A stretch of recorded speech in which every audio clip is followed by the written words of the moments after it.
Hello नमस्कार दोस्तों, मेरे चैनल में आपका स्वागत है। और आज हम चर्चा करने जा रहे हैं कि सरकारी नौकरी की तैयारी के लिए कौन कौन सी रणनीति अपनानी चाहिए ताकि आप बड़े आराम से इसे प्राप्त कर सकें।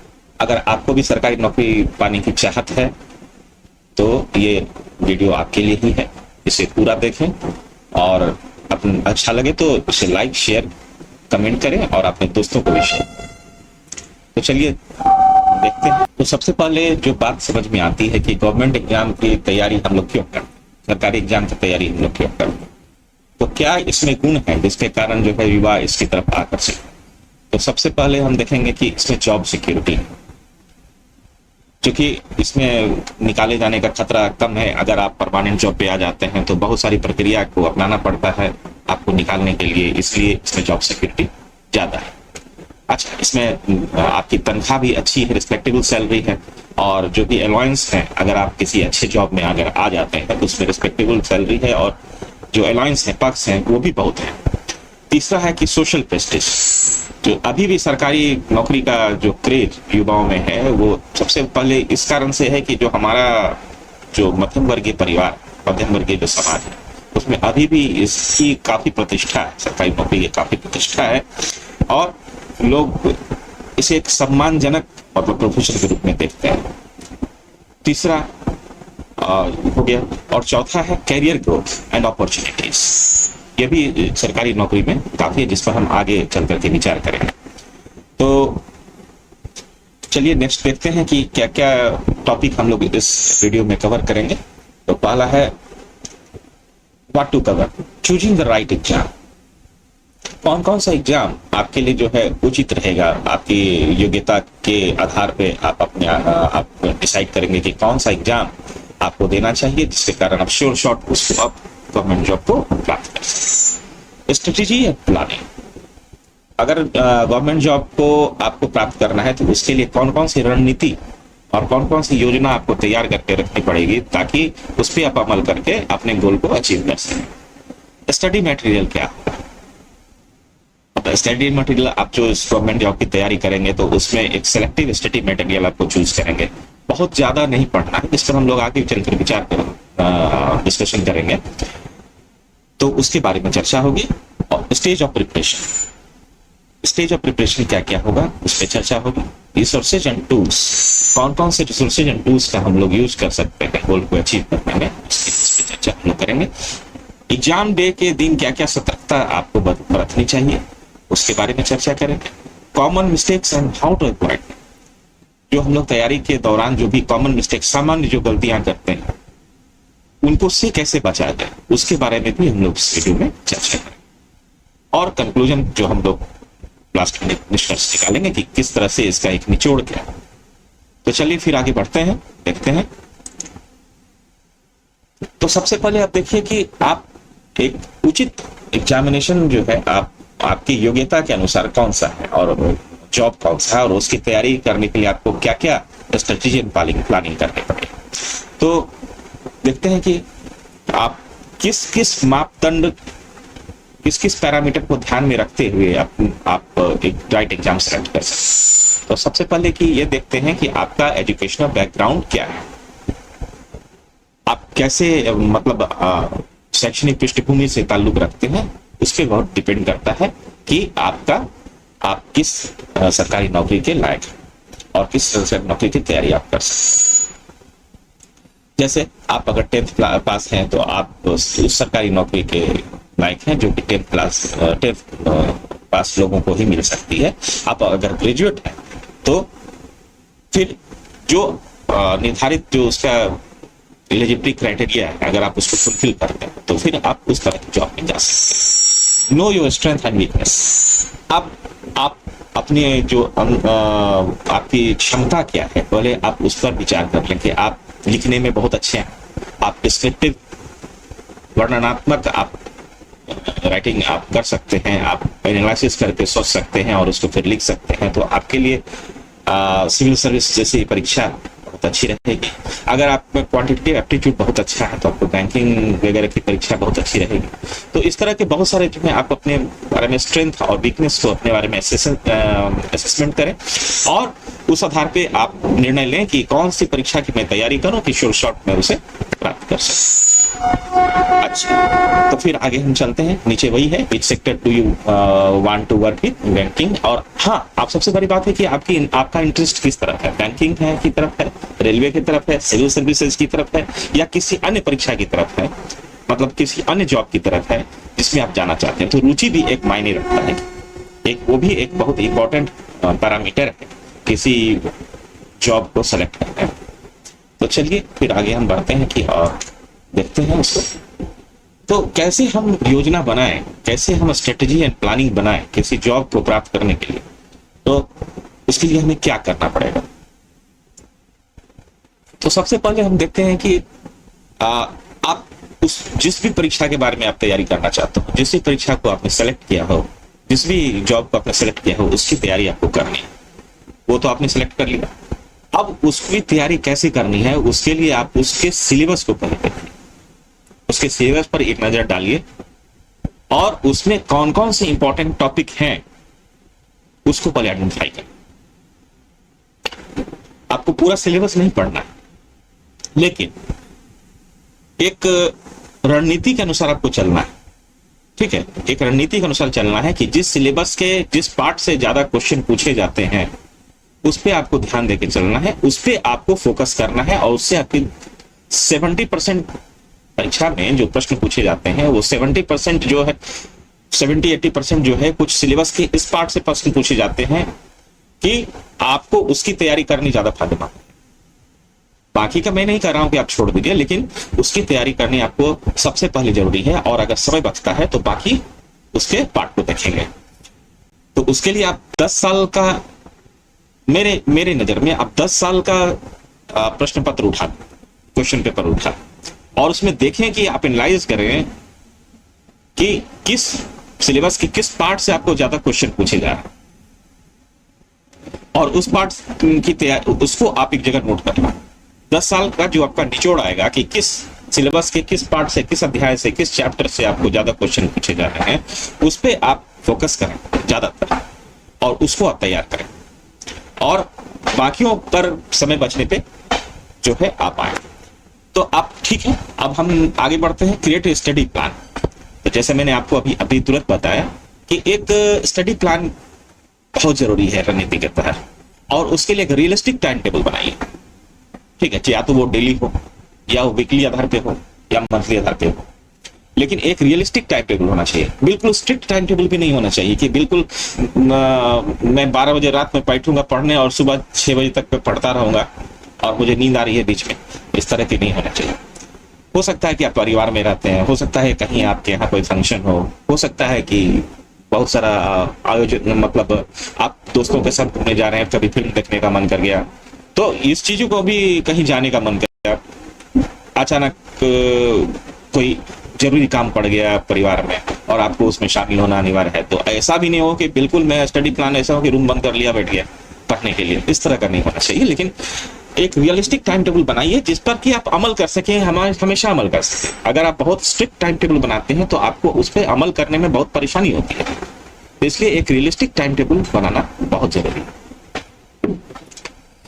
और प्रत्येक सब्जेक्ट, जो भी आपके सिलेबस में जो भी सब्जेक्ट है, प्रत्येक सब्जेक्ट पे आप टाइम एलोकेट करें कि मैं 1 घंटा इस पे ध्यान दूंगा, फिर उसके बाद इतना टाइम दूसरे सब्जेक्ट पे दूंगा, उसके बाद उस तरह से जो है आपको अपना स्टडी प्लान बनाना पड़ेगा। और दूसरी बात कि रिवीजन जरूर करें, जो भी आप पढ़ें उसका रिवीजन बहुत जरूरी है।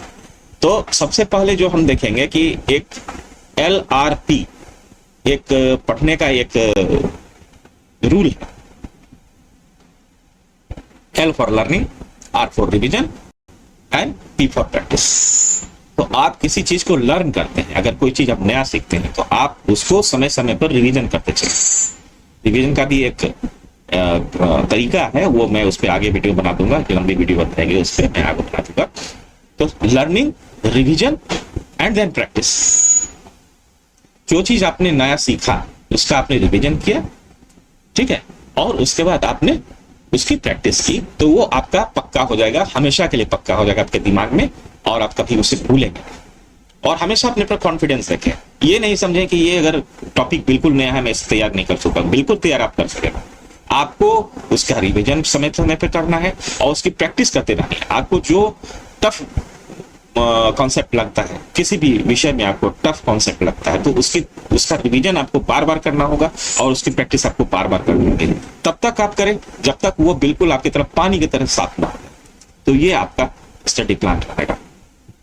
और एक छोटा छोटा जो है आप लक्ष्य निर्धारित करें, सेट स्मॉल गोल्स। आप अपने प्रोग्रेस को रेगुलरली बेसिस पे आप चेक कीजिए कि मैंने अपने सिलेबस का जो भी पार्ट चुना था वो तैयार हो रहा है या नहीं। रेगुलरली जो है आप उसको प्रोग्रेस को मॉनिटर कीजिए। और थोड़ा थोड़ा जो आप लक्ष्य को निर्धारित करते चलेंगे तो वो आपको अंदर से प्रेरणा देता रहेगा, आपको मोटिवेट करता है। तो चलिए फिर आगे हम देखते हैं कि और क्या है। तो स्टडी मटेरियल्स एंड रिसोर्सेज। अब इसमें हम देखते हैं कि स्टैंडर्ड टेक्स्ट बुक्स कौन कौन से हैं। तो जैसा कि एक परंपरा निर्धारित है और एक वो बिल्कुल सही भी है, आप NCERT बुक्स की सहायता आपको सबसे पहले लेनी होगी। वो आपका फाउंडेशन तैयार करेगा।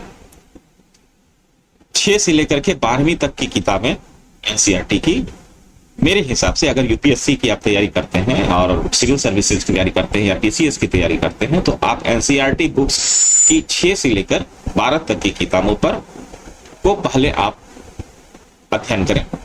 वो आपका फाउंडेशन बिल्कुल बेसिक से तैयार कर देगा और उस पर आप फिर आगे एडवांस बुक पढ़ेंगे तो आपका कॉन्सेप्ट ज्यादा क्लियर है। इसके बाद रिकमेंडेड बुक्स ऑफ इस सब्जेक्ट, जो भी आपके सिलेबस में सब्जेक्ट उसका रिकमेंडेड बुक जो है आप जरूर पढ़ें। उसके बाद अब हम आते हैं करंट अफेयर्स की तरफ। तो करंट अफेयर्स के लिए आपको बहुत सारे न्यूज़पेपर्स हैं, मैगजीन्स हैं, जैसे हिंदू है, इंडियन एक्सप्रेस है और बहुत सारे हैं, हिंदी में भी है, दैनिक जागरण है, हिंदुस्तान है, बहुत सारे हैं। आपको समय समय पे, मेरा मतलब है कि आप रेगुलरली आप उसे देखिए और एनालाइज कीजिए। न्यूज जो देखते हैं उसको एनालाइज कीजिए। इसके अलावा आप टीवी पर न्यूज भी देख सकते हैं, उसको भी एनालाइज करने की कोशिश करें और उसको कोशिश करें कि कभी कभी अपने शब्दों में उसे नोट करें, तो उससे आपकी लिखने की शैली बढ़ेगी। और आप जब कोई भी न्यूज़पेपर देखते हैं तो उसका जो एडिटोरियल कॉलम है उसको पढ़ने की कोशिश जरूर करें। उसको जो आप देखेंगे तो सबसे पहले आपको किसी भी अंतर्राष्ट्रीय राजनीतिक घटना जो होगी उसका एक निचोड़ आपको मिलेगा, किसी एक टॉपिक का निचोड़ मिलेगा और उसमें लिखने की शैली जो होती है उसको अपने में आत्मसात करें, उसको अपने में एब्जॉर्ब करें और उसको लिखने की कोशिश करें उसी तरफ से। तो वो आपको आगे डिस्क्रिप्टिव लिखने में भी आपको अच्छा हेल्प करेगा, तैयारी करेगा। इसके अलावा बहुत सारी मैगजीन्स हैं, उसमें सरकारी मैगजीन में जो जनरल चल रहा है, जो लोग तैयारी करते हैं, उसमें योजना है, कुरुक्षेत्र है, क्रॉनिकल है और भी बहुत सारी मैगजीन्स हैं, विज्ञान प्रगति है, साइंस के बारे में और भी बहुत सारी मैगजीन्स हैं जो कि आप देख सकते हैं और उसको पढ़ सकते हैं। उसके बाद ऑनलाइन रिसोर्स में क्या क्या है, तो ऑनलाइन रिसोर्स में जितने भी सरकारी योजनाएं चल रही हैं उनके लिए सरकार ने एक वेबसाइट बनाई हुई, ठीक है, मिनिस्ट्री की जो वेबसाइट है, जैसे कि आप श्रम मंत्रालय, तो श्रम मंत्रालय का जो है वेबसाइट है, आप उसको देखिए कौन कौन सी योजना सरकार ने चलाई हुई है, इसका क्या क्या लाभ किन किन यूजर्स को मिलेगा, उनके बारे में आपको सारी जानकारी वहां से मिल जाएगी। उसको भी समय समय पर देखते जाइए। इकोनॉमिक भी आपको जो है आंकड़े उससे आपको जबरदस्त मिल सकते हैं, जैसे कि आपको तैयारी में बहुत फायदा हो। इसके अलावा बहुत सारा जो है यूट्यूब चैनल भी बहुत अच्छे हैं, किसी टॉपिक के लिए यूट्यूब चैनल और एजुकेशनल पोर्टल्स भी बहुत अच्छे हैं। आप उसको देखें, यूट्यूब चैनल, यूट्यूब पे जाएं और उसमें सेलेक्ट करें और आप उसको भी देखें रेगुलर। तो आपको किसी भी विषय के बारे में जो कॉन्सेप्ट होगा उसको आपको पूरा करने में, उसको आपको सही करने में बिल्कुल बहुत ज्यादा मदद मिलेगी।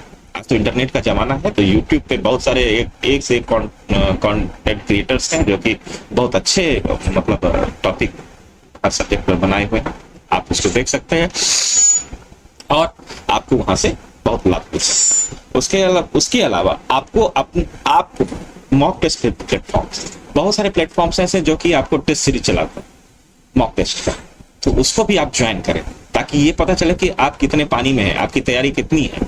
अगर आप अकेले जो है दौड़ रहे हैं तो आप अकेले रेस में दौड़ रहे हैं, लेकिन यहां जब परीक्षा आप देते हैं तो आप बहुत सारे घोड़ों के बीच में आप दौड़ते हैं, तो आपको पता चलेगा कि बाकी घोड़ों से आपका कैसा मुकाबला होगा।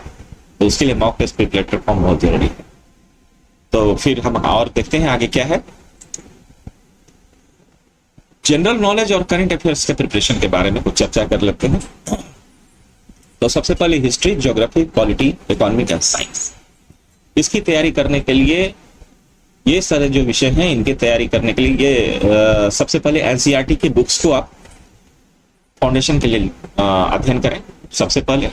उसके बाद उस जो विषय के लिए, उस सब्जेक्ट के लिए जो स्पेसिफिक और रिकमेंडेड बुक्स हैं, जैसा कि हमने पहले भी चर्चा की थी, उसको आप पढ़ें और उस पे एक नोट्स बनाएं।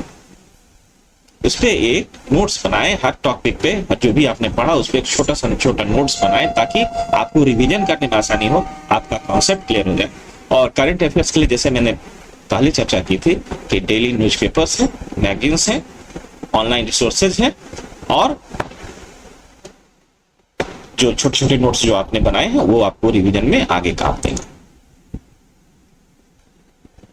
तो आगे चलते हैं, देखते हैं जो गणित की तैयारी आप करेंगे परीक्षा में, जैसे बैंकिंग की परीक्षा आप देने जाते हैं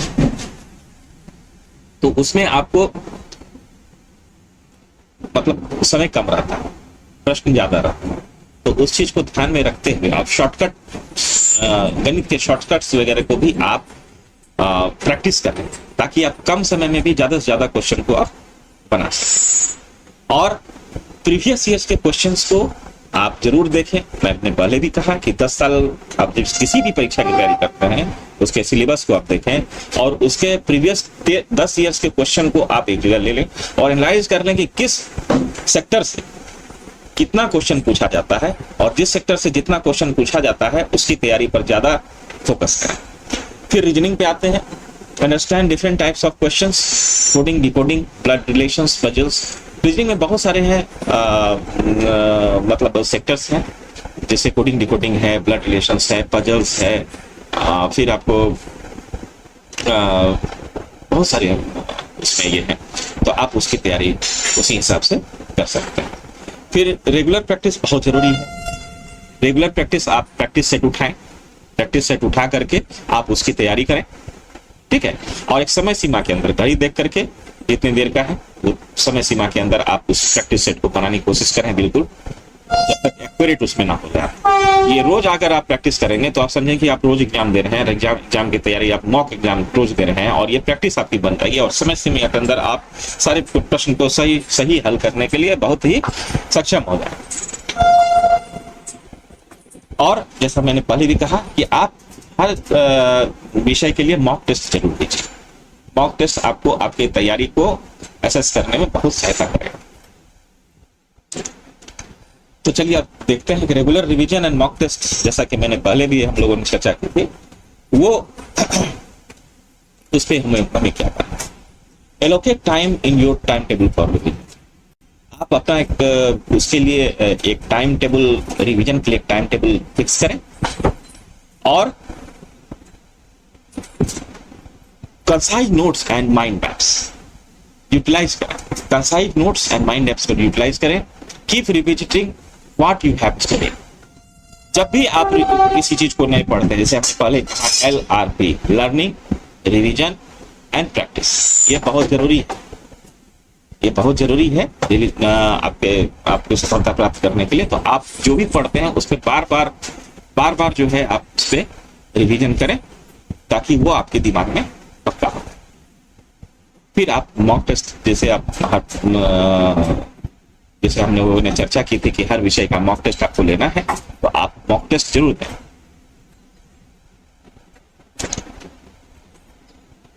अब एग्जाम डे के लिए हम लोगों को क्या तैयारी करना है? आपने तैयारी कर ली, सारा कुछ कर लिया, बहुत अच्छा, आपका कॉन्फिडेंस बिल्डअप हो गया। अब एग्जाम है, मान लिया कि कल आपका एग्जाम, तो आपको उसके लिए क्या करना? तो आप सबसे पहले बिफोर एग्जाम सबसे पहले keep your admit card and ID proof ready. जो भी डॉक्यूमेंट आपको एग्जाम के लिए ले जाने हैं, जैसे एडमिट कार्ड है या आईडी प्रूफ है, उसे बिल्कुल आप हैंडी रखिए, बिल्कुल रेडी रखिए और उसे अपने पास रखिए। अब एग्जाम सेंटर आपका क्या है, हो सकता है कि आपके होम टाउन में आपका एग्जाम सेंटर ना पड़े, तो आपको जाना पड़े कहीं और। तो उसके लिए आप कोशिश करें कि वहां आप उस मतलब मुझे जैसे दिल्ली जाना है, तो दिल्ली में एग्जाम है मेरा, तो आप एक दिन पहले पहुंचने की कोशिश करें।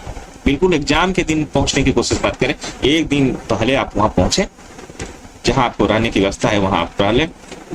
उसके बाद शाम में आप निकलें और अपने एग्जाम सेंटर को पहले खोजें कि कहाँ है, मुझे वहां पहुंचने में परीक्षा के दिन कोई प्रॉब्लम नहीं चाहिए।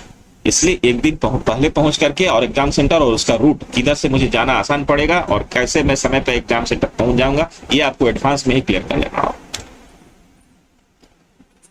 परीक्षा के पहले वाली रात को आपको पर्याप्त नींद लेनी है, गेट एडिक्वेट स्लीप, ताकि आप बिल्कुल उठें, सुबह तरोताजा हो जाएं, एग्जाम देने के लिए तैयार हो जाएं फुल कॉन्फिडेंस के साथ। और स्टे पॉजिटिव रहें। स्टे हमेशा जो है निगेटिव कभी मत सोचिए कि कैसा एग्जाम जाएगा, मेरा होगा या नहीं होगा, बिल्कुल होगा। अगर आपने अच्छी तैयारी की है, अपने ऊपर भरोसा रखें, अपने भगवान पर भरोसा रखें और बिल्कुल आपका होगा ही होगा। आप बिल्कुल स्टे पॉजिटिव रहें। ड्यूरिंग द एग्जाम, जब आप एग्जाम दे रहे हो तो आपको क्या क्या सावधानी बरतनी चाहिए। जो भी इंस्ट्रक्शन आपको क्वेश्चन पेपर में दिए हैं उस पर पहले आपको पूरा फोकस रखना है। आप ध्यान से प्रत्येक इंस्ट्रक्शन को पढ़ें और उसे अमल में लाएं। Manage time efficiently. जितनी भी देर की आपकी परीक्षा, जैसा भी क्वेश्चन आपको मिला है, तो आप टाइम को उस हिसाब से मैनेज करें। कठिन प्रश्नों को पहले आप छोड़ दें। सबसे पहले आप जो आपको प्रश्न आते हैं आप पहले उसे लिखें, वो सारे प्रश्नों को आप लिखें और उसके बाद जो समय बचेगा तो कठिन प्रश्न को आप लिखना शुरू करें। Stay calm and avoid panic. कभी भी आपको लग रहा है कि क्वेश्चन आपको देख के कभी होता है कि नर्वस हो जाता है, आपको सब कुछ आता है, लेकिन आप जब क्वेश्चन पेपर देखते हैं तो आप परीक्षा हॉल में देखते हैं तो एक बार आपको लगता है कि मुझे कुछ नहीं आ रहा। आप अपने आप को शांत करें और पैनिक ना हो। सबसे पहले क्वेश्चन को 5 मिनट आराम से बैठ जाएं, क्वेश्चन को आराम से देखें, आप समझने की कोशिश करें कि क्वेश्चन में क्या है, क्या इसमें है, और धीरे धीरे मैं आपको 100% या 200% दावे के साथ कहता हूं, अगर आपकी तैयारी अच्छी होगी तो आप क्वेश्चन थोड़ी देर में आपको समझ में आने लगेगा कि मुझे क्या लिखना है, और उसी तरह से आप अपना लिखना शुरू करें। इसलिए कभी भी नर्वस ना हो, क्वेश्चन देख के काम हो जाए और पैनिक नहीं।